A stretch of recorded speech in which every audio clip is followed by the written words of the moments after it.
Recent developments surrounding Gyankroma Akufo-Addo, daughter of Ghana's ex-President Nana Addo Dankwa Akufo-Addo, have raised questions about her role in the creative arts agency and her relationship with the industry she was entrusted to oversee. Reports indicate that she has removed all her belongings from her office, an act that has sparked public outrage and heated debates about her tenure, the Akufo-Addo family's priorities, and the state of the creative arts industry under her leadership. But why did she take everything, even down to the chairs and toilet rolls?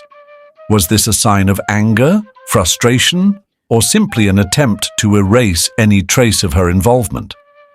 Many Ghanaians believe her actions reflect the disappointment and failure of the Akufo-Addo administration in supporting the creative arts sector. Some even speculate that her move was out of bitterness, perhaps because Ghanaians did not re-elect her father. This situation exposes the deeper rot in Ghanaian politics, where nepotism, corruption, and personal interests have overshadowed national development. It raises fundamental questions. Why was Gyankroma appointed in the first place? What did she achieve during her time in office? Who funded her office, and why did she remove even basic amenities upon her exit? Was her father truly committed to the creative arts industry, or was this just another political gimmick? Let's break it down. Gyankroma Akufo-Addo was appointed as the director of the Creative Arts Agency, an institution meant to oversee and improve Ghana's entertainment, film, music, fashion, and arts industries. Her father's decision to put her in this position was not surprising, as nepotism has long been a hallmark of Ghanaian politics. It was believed that Nana Akufo-Addo appointed his daughter because he trusted her to bring fresh ideas and drive the development of the industry. However, critics argued from the beginning that she lacked experience and the necessary expertise to handle such an important sector. Throughout her tenure, Gyankroma's impact remained unclear. Many artists, producers, and industry stakeholders complained about a lack of funding, support, and infrastructure development. The Akufo-Addo government had promised to invest heavily in the creative industry, but these promises never fully materialized. Instead, the sector suffered from neglect, leading to frustration among those who depended on it for their livelihood. So, why was she really given this position? Was it truly about helping Ghana's creative arts industry? Or was it a reward for simply being the president's daughter? One of the biggest concerns is who funded the office furniture, materials, and other resources Gyankroma removed. If these items were purchased with state funds, then why did she take them? The office belongs to the government of Ghana, not her family. This raises serious accountability issues. Did Gyankroma Akufo-Addo use personal funds to furnish the office? If so, why did she do that instead of pushing for government investment? Did state funds pay for everything? If that is the case, then she had no right to take them.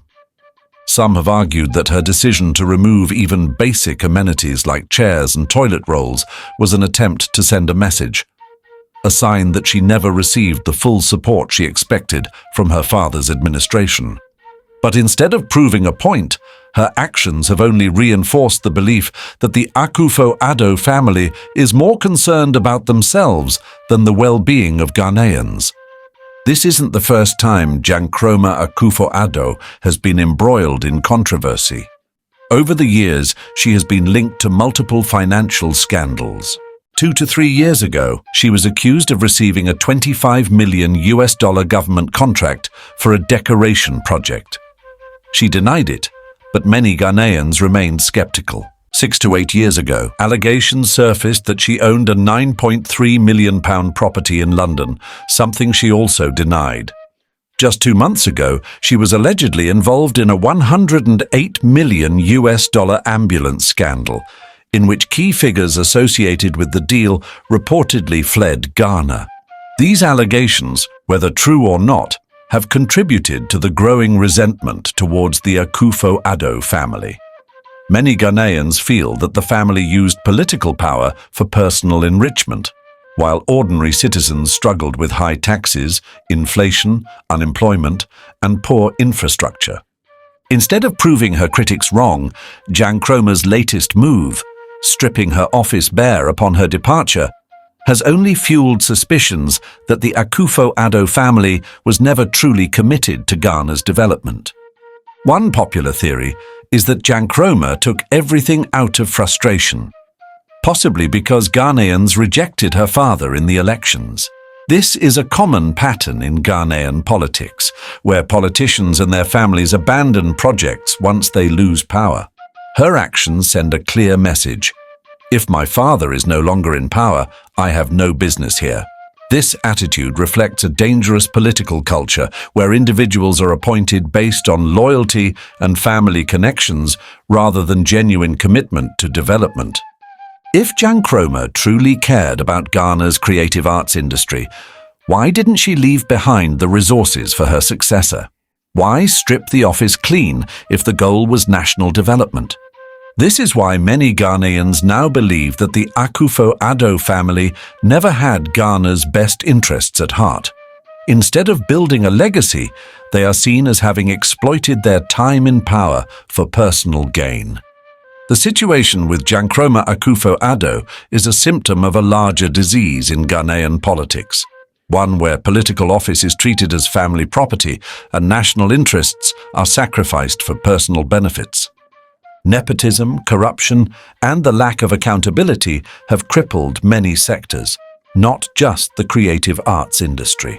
The economy is struggling because of mismanagement. The healthcare system is failing due to lack of investment. Infrastructure projects remain incomplete despite huge loans and revenue generation. Instead of focusing on national development, politicians and their families seem more interested in filling their pockets. And when they lose power, they leave nothing behind, as Gyankroma's actions have shown. This is why Ghanaians are outraged. They believed in Nana Akufo-Addo's promises, but now many feel betrayed. The Akufo-Addo era will be remembered as one of the biggest disappointments in Ghana's political history. Gyankroma Akufo-Addo's decision to remove everything from her office is more than just a personal act. It is a symbol of how Ghanaian politics has failed its people. It highlights the selfishness, greed, and lack of commitment that plague our leadership. If Ghana is to move forward, Ghanaians must demand better from politicians. We must reject family-based appointments and insist on accountability and transparency. The Akufo-Addo family may have had their time in power, but their legacy will not be forgotten. And for many Ghanaians, it will not be remembered kindly. Stay informed with the latest political and social news in Ghana. Subscribe to Ghana AI News for truthful, in-depth reporting on issues that matter. Ghana deserves better, and the fight for a better Ghana continues.